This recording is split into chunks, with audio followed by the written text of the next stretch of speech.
една вечер, кога се стемнило, еден многу почитуван човек во Израел, на висока положба во Синедрионот, сакал да се сретне со Исуса, бил привлечен, иако, значи, почитуван, учен, школуван, сакал да се сретне со Исуса, бил привлечен неговата едноставност. И не бил единствениот. Да кажеме дека нашел храброст, колку може се каже тоа храброст, затоа што, како што ни вели писмото тамо во Јован 3 глава, но дошол навечер да се сретне со Исус. И денеска можеш да се скриеш и во голем град кај што има осветлување, покамоли, значи во денешни услови во некое село или помало место, можеш да се скриеш и да не те види, ама баш никој, покамоли во тоа време, кога немало улично осветлување, нели? Знаете ли, Елен Вајд велија и самото писмо. Значи, не бил единствениот. Многу свештеници во тоа време биле привлечени. Го признавале Христа, меѓутоа тоа не можеле да го направат јавно. Зошто? Затоа што се плашеле од страв. Од страв да не бидат исклучени од синагогите, од службите нивни, да не бидат деградирани во општеството, да не се покажува со прст на нив, да не изгубат репутација и така натаму и така натаму. Епа сега не оди да бидеш прифатен од Бога и да бидеш прифатен од општеството. Не оди и се повеќе и повеќе нема да оди како одиме кон крајот на времето. Зборуваме веќе неколку саботи, така ме води духот, ка живееме во последното време, живееме во општество кој што се повеќе и повеќе паѓа и морално и било како сакате, а ние, како што и минатиот пат спомнавме, мора да одиме во спротивна насока од општеството и од луѓето, од грешниците. Инаку мафни работа. Како што одеше Ное, ако одиш со Господа денеска, мора да одиш спротивно од струјата. Што навистина е потребна вера, цврста вера. И баш денеска пак ќе видиме што додатно е потребно. Тоа пак произлегува од верата, секако дека произлегува од верата. Што е тоа што е потребно, што не е потребно за да обстоиме? Да стоиме на непопуларната страна. Да стоиме на страната на вистината. Вистината никогаш не била популарна. И затоа ќе отвориме во прва книга Цареви, 22 глава.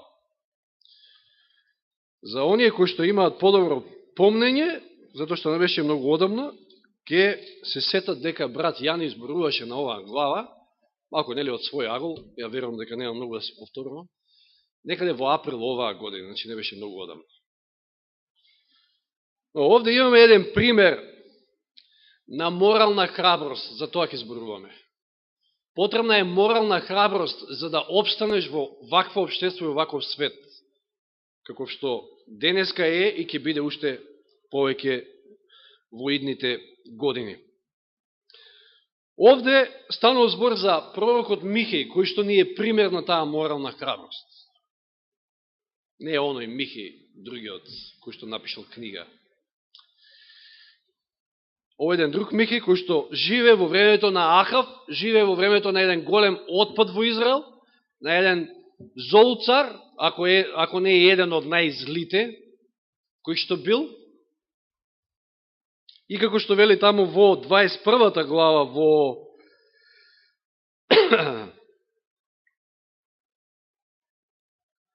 25 стих вели, навистина никој не се продаде така како Ахав за да прави што е зло во Господовите очи, зашто го заведуваше неговата жена Језавела. Значи беше злобен и самиот по себе, меѓутоа затоа што имаше и злобна жена, па уште повеќе.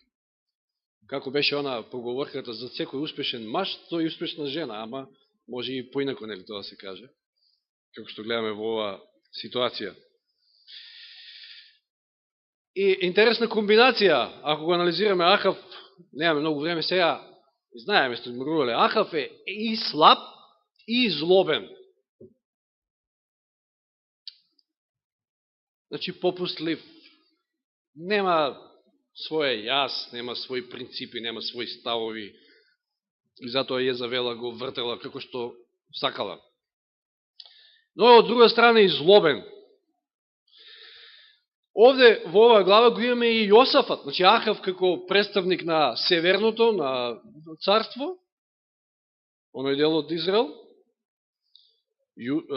а во Јудиното царство како представник Јосафат, царот Јосаф, кој што бил побожен. Знаеме дека Јуда се држала долго време, многу подобро во духовна смисла во однос на северното царство. Но Јосафат, бил побожен, бил добар цар, и тега што сега имаме овде сојуз на два цара, Ахав, кој што му се кланjал и му служал на Ваал, а Јосафат, кој што правил реформа во Јужното царство и ги рушил тие високи места кои што служеле за почитување на Ваал. А имаме меѓу нив сојуз, ама сојузот настанал уште претходно, ако сте читале и ако знаете, синот на Јосафат, Јосафат дозволил, веројатно немал што да прави. Знаете, некојаш имате син или керка со кој што немате разбирање баш многу, па поготово денешните генерации. Јорам, неговиот син, значи се посватиле со Ахав и Јосафат, и ја зел керката на Ахав и Језавела Готолија. И така, веќе направиле некој сојуз, и сега по родбински врски, Ахав после 3 години вика примирие, не војување меѓу арамејците и Израел. Во 3-та година, значи читам 2 стих, Јосафат, јудејскиот цар, го посети израелскиот цар, царот на Израел, им рече на своите дворјани: знаете ли дека галатскиот рамот е наш? Ахав му текнал и вика: ние вративме дел од територијата, ама рамот галатски се уште не е вратен. Ајде сега да удриме против Сирија, против арамејците. Ние, вика, не преземаме ништо да го одземеме од раците на арамејскиот цар. Потом му рече на Јосафата: и сега, сакаш ли да тргнеш со мене против галатскиот рамот? Јосафот му одговара на израелскиот цар: јас сум како и ти, мојот народ како и твојот, моите коњи како и твоите, исти народ сме, заедно сме, каде ти таму и јас. Јосафот му ветил на Ахав дека ќе одат заедно. Веројатно тука имало влијание, знаете, гледате како се минуваат нештата кога ќе се измешаат.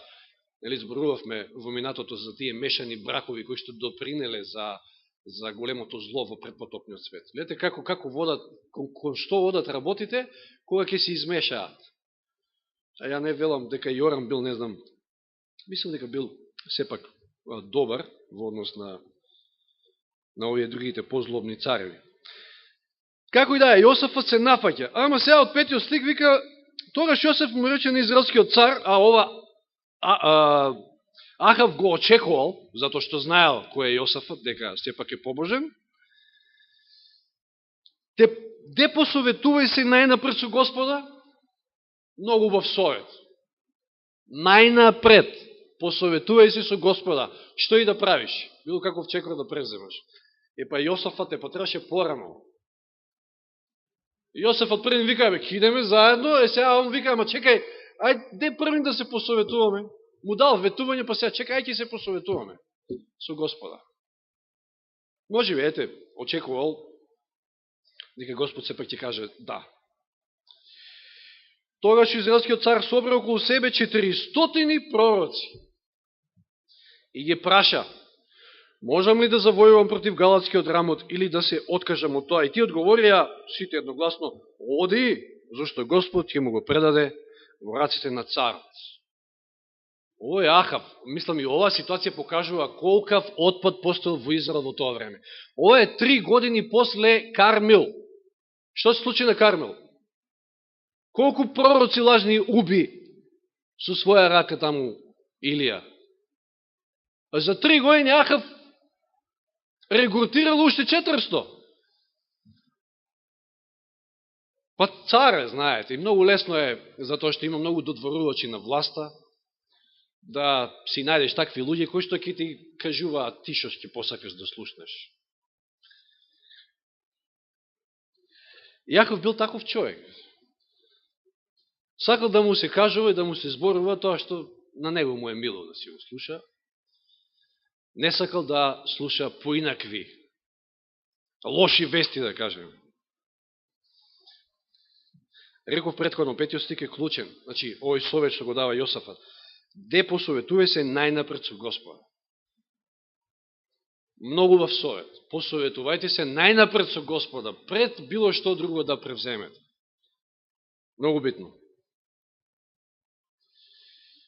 Сега одиме понатаму 7 стих. Ама Јосафат праша, Јосафат не е задоволен од овие 400. Замислите си 400 колку се, па тоа се, па не знам, 1, 2, па и до 3 сали вакви какви што ги имаме, полни со луѓе, човек до човек, и то се пророци, пазете. Да кажат да, ќе одиме и ќе го освоиме. Му го советува царот да оди слободно, ќе го освојат Галат Рамоцки.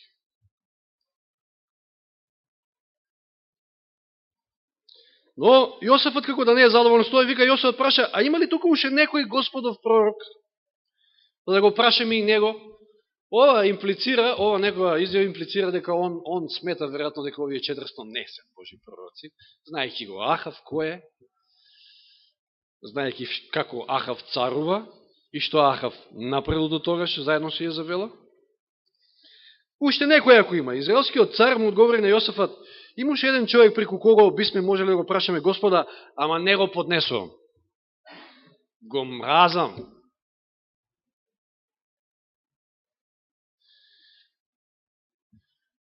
Знаете, ако одите спротивно од струјата во денешно време, немате да очекувате дека ќе биде многу сакани. Туку колку се повеќе одиме спротивно на струјата, ако ние се посветуваме, нели, сетте се на минатата сабота, а другите одат од зло во зло, тоа што? Нема да не поднесуваат.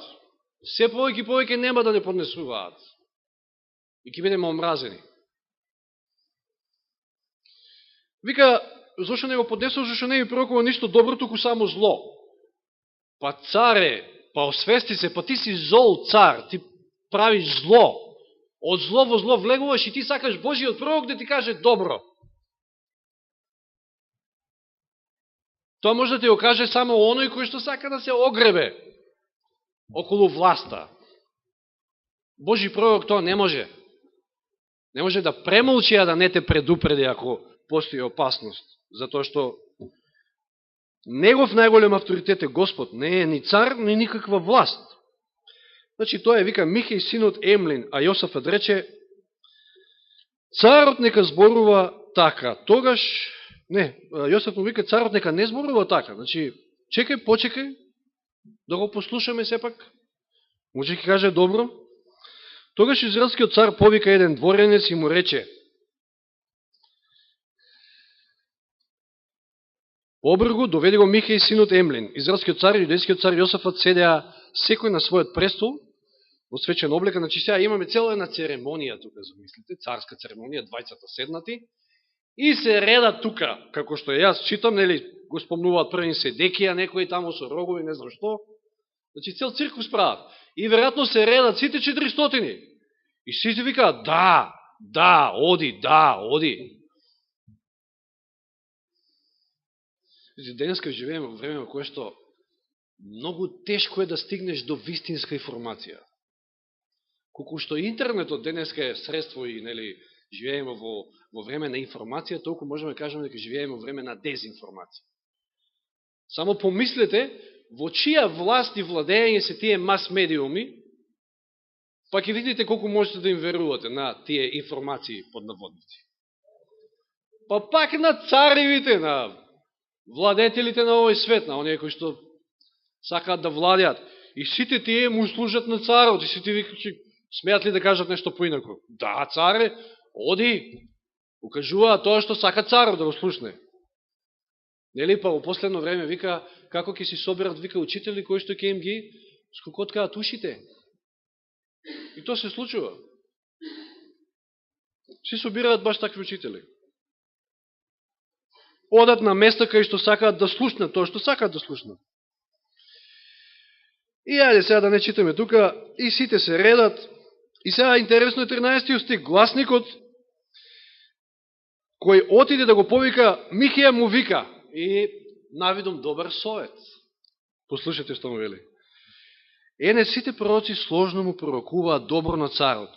Зборува и ти како еден од нив и пророчи му успех.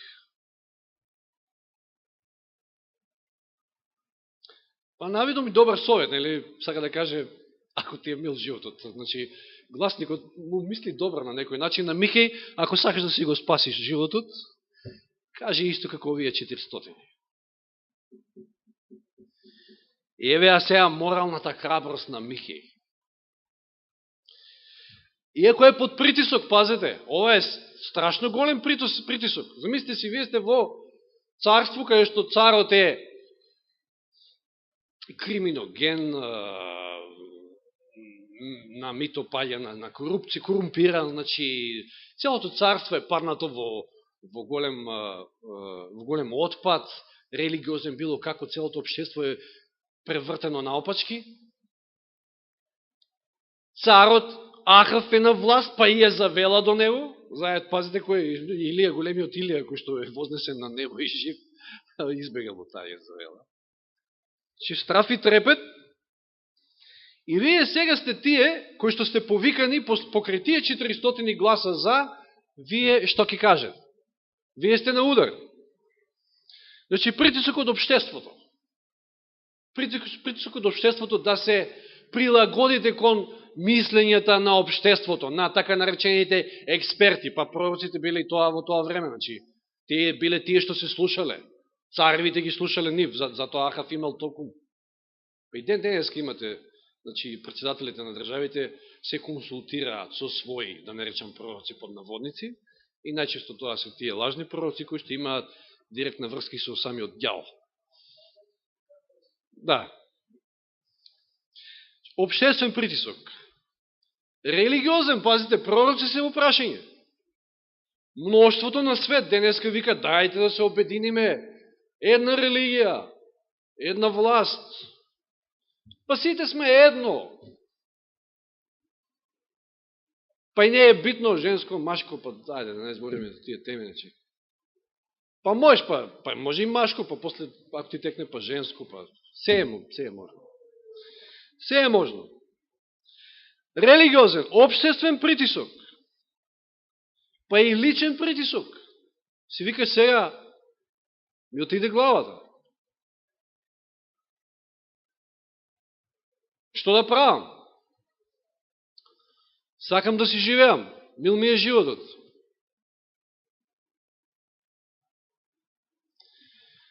Ама Михеј му одговара, 14 стих. Живиот ми Господ. Ова е клучниот стих. Ова е моралната храброст. Ова е од кај што треба да црпиме сила. Ке го кажам, ке го зборува она што Господ ќе ми каже. За мене најбитен авторитет е Господ. Не се битни ни 400 пророци, ни цар, ни не знам каква власт. Господ тоа што ќе ми каже, тоа јас ќе го кажам. А тоа е пророкот, тоа е, он е портпарол Господов, гласноговорник Господов. Треба да ја пренесе информацијата што доаѓа од Господа.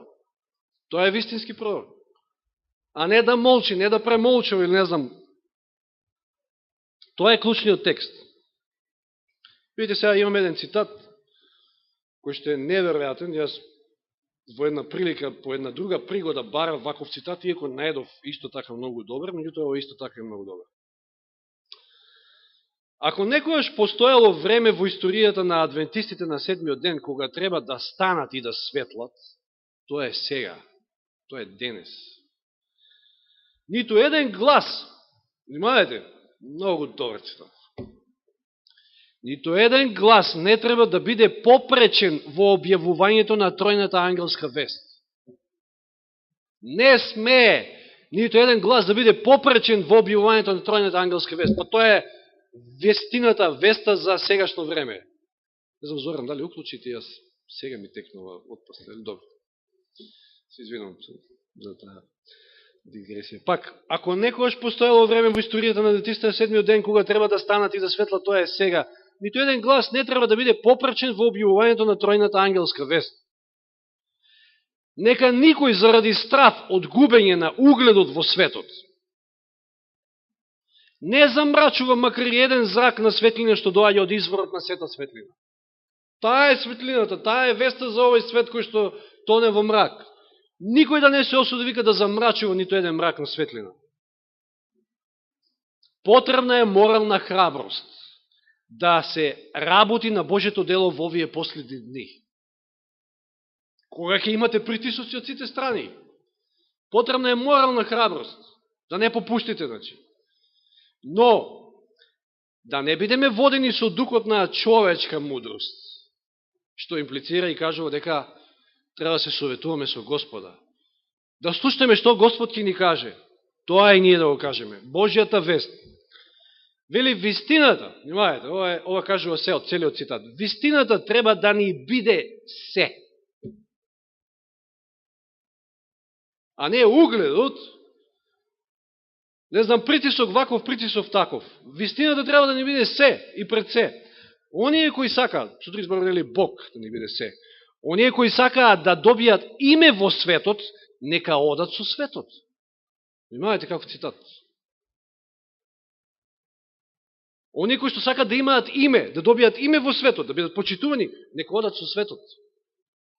А не светот да го носат во црквата или не знам. Да велат дека 20 век бил погоден за проповедање на Ангелска вест, ама 21 не е. Како да 21 е пред 20, не знам, не можам да разберам. Така велат наши браќи и сестри. Оние кои што сакаат да добијат име во светот, нека одат со светот. Големиот конфликт е непосредно пред нас и сите ќе заземат страна во него. Сите до еден. И нема 3 страни, 2, како што Ислам Јовица спомна нешто текот на пуката. Во него, во тој конфликт, ќе биде инволвиран целиот христијански свет. И пошироко, нели, меѓутоа, се однесува на христијанскиот свет сега овде цитатот. Секојдневно и секој час треба да бидеме водени од принципите на Божјото Слово. Со своите Библии пред вас, консултирајте се со Бога, што сака од вас да правите. Светите принципи се откриени во Божјото Слово. Изворот на сета вистина, односно вистинска мудрост, може да се најде на Голготскиот крст. Многу убав цитат. Михај не подклекнал на сите тие притисоци. Тоа е моралната храброст која што е потребна и за нас во ова време во кое што живееме.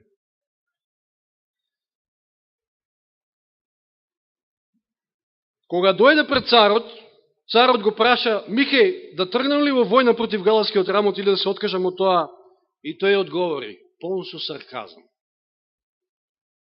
Појди, ти тоа сакаш да го слушнеш, со други зборови, ти тоа сакаш да го слушнеш. Појди, ќе успееш, Господ ќе го предаде во царевите раце, галатски рамот. Ама царот сватил, видел, па не бил толку до толку, дека овој се подсмешнува со него и му вели, колку пати ќе те заколнувам за да ми ја кажеш само вистината во Господово име. Као да Ахав сака да ја слушне вистината. Мислимо. Колку пати те заколнувам. Тогаш Михај му одговори, сакаш вистината да ја слушнеш. Еве ја вистината. Го гледам сиот Израел распратнат по горите како стадо без пастир. Што сака да му каже? Ќе умреш. Пастирот, владетелот ќе загине, ти ќе загинеш, Ахаве. Тоа е вистината. Немаат, вели, веќе господар, нека се вратат во мир дома. И тогаш израелскиот цар му вели на Јосафата, па нели ти реков? Нели ти реков, ја го знам Михај каков е.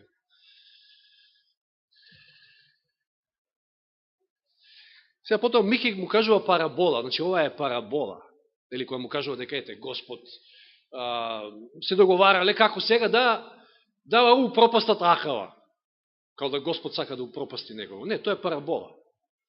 И еден дух вика дојде и каже, вика, ќе вметна, вика, лажен дух во неговите пророци, тие ќе пророкуваат, тие ќе го излажат и овој ќе загине.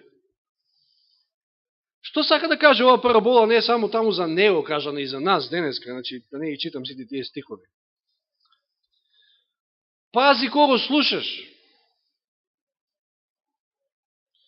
Пази што читаш.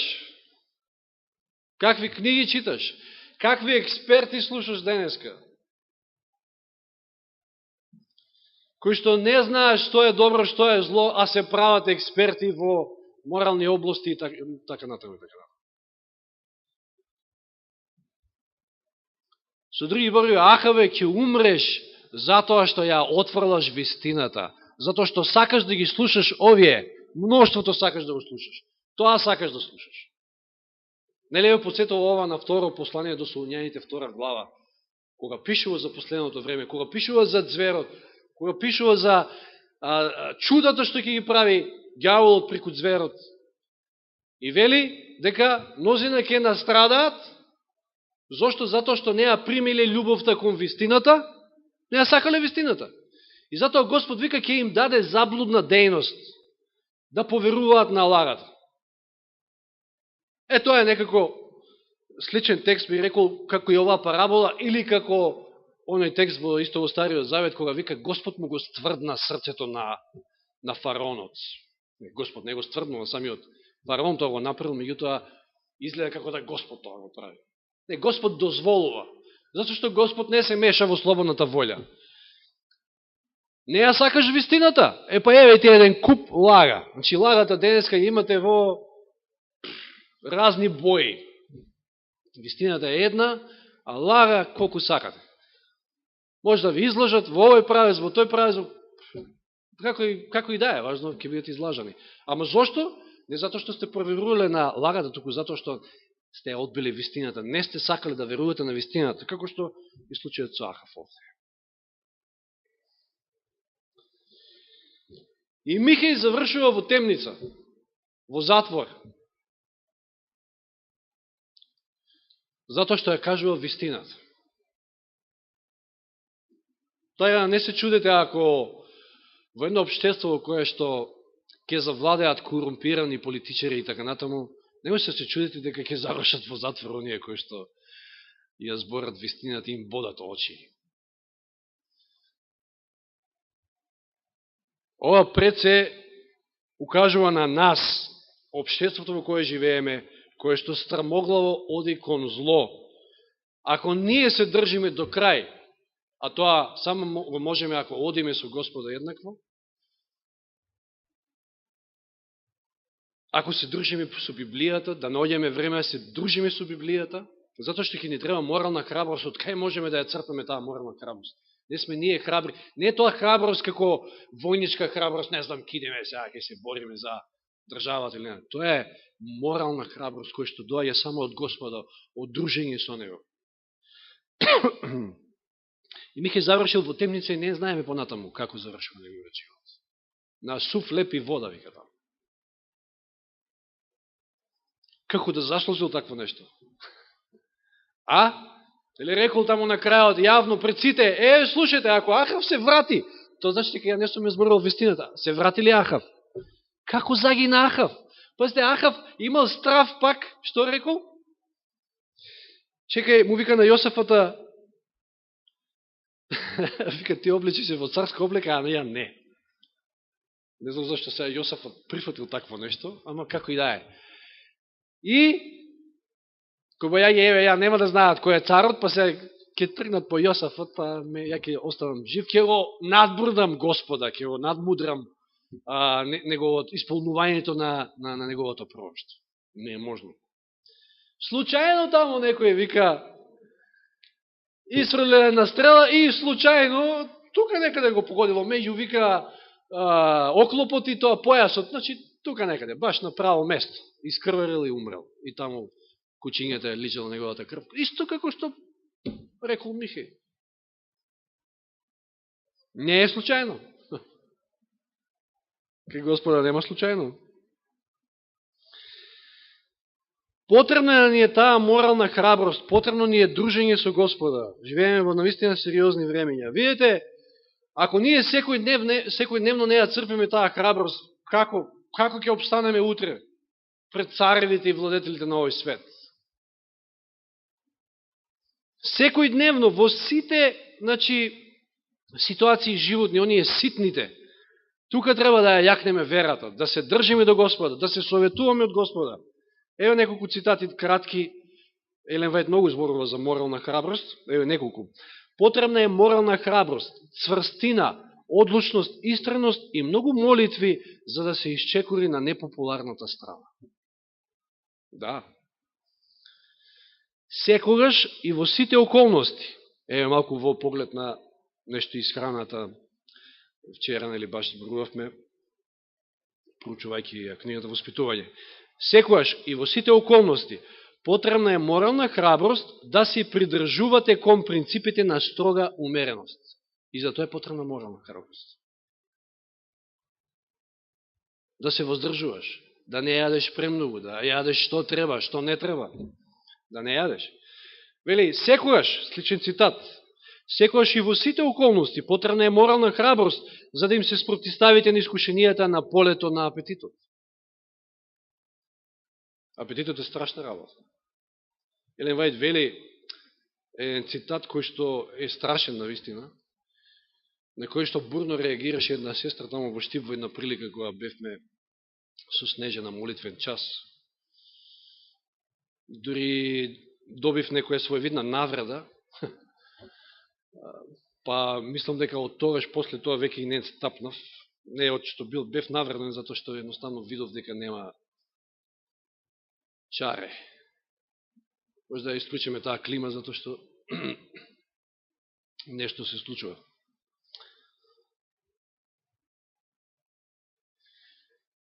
Именно тоа е цитатот, кај што Елен Вајд вели дека ако не го победиме апетитот, тоаш ништо друго не можеме да победиме. Слушнавте добро? Што вниманието ви е на кај климата. Ако не го победиме апетитот, тогаш ништо друго не можеме да победиме. И сега одеднаш како да јас кажав, не знам што, па ми се нафрлија. Добро, како и да е. Секојаш, значи, во сите околности, потребна е морална храброст за да им се спротиставите на искушенијата на полето на апетитот. Потребна е морална храброст да заземете став дека ќе ги држите Божите заповеди. И за тоа. И на крај уште еден малку поширок цитат.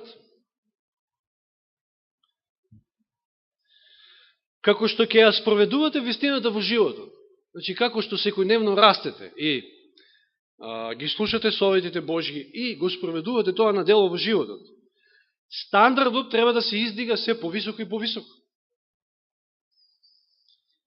За да ги исполни барањата на Библијата. Значи, тој стандард. Ова ќе бара, значи, постепено, нели, растеме, како дознаваме нови работи, растеме полека, растеме, и стандардот се подига се повисоко. Не смее да паѓа. Ова ќе бара нужно спротиставување. Значи, ако вие и слушате Божите совети и живеете според Божите реч, тоа бара нужно спротиставување на стиловите, обичаите, овде спаѓа многу работи, стиловите, обичаите, практиките и начелата на светот. Спротиставување. Одење во спротивен правец на стиловите, начелата, практиките на светот. Световните влијанија, како морски бранови, удираат врз Христовите следбеници. Че не е едноставно. Нема да биде лесно. Не е лесно ни денеска, камоли како ќе биде понатаму. Че световните влијанија, како морски бранови, удираат врз Христовите следбеници, за да ги отрнат од вистинските принципи на неговата кротост и милост. Но ние треба да стоиме цврсти како карпа до принципите, како што стоеше и Ное, како што стоел еве Мики, како што стоеше Илија. И завршува цитатот. Потребна е морална храброст да се стори тоа. И оние кои не се доволно добро втемелени на вечната карпа, ќе бидат однесени од световната стихија или струја, овде вели. Се мислени на вода, водена струја, што зборува за бранови. Можеме да стоиме цврсто само ако нашите животи се сокриени со Христа во Бога. Или она клучното, како што Ное одеше со Бога, како што Енох одеше со Бога. И на Ное му требаше морална храброст. Михеј против 400 пророци, 450, Илија против 450 плюс 400 свештеници на Језавела таму. Ное против целиот свет, на своја страна само неговото семејство. Видите како треба морална храброст. ама се држал, имал цврста вера, доверба во Бога и се држал и издржал до крај. Можеме да стоиме цврсто само ако нашите животи се сокорени со Христа во Бога. Нека Господ ни помогне во тоа. Амин.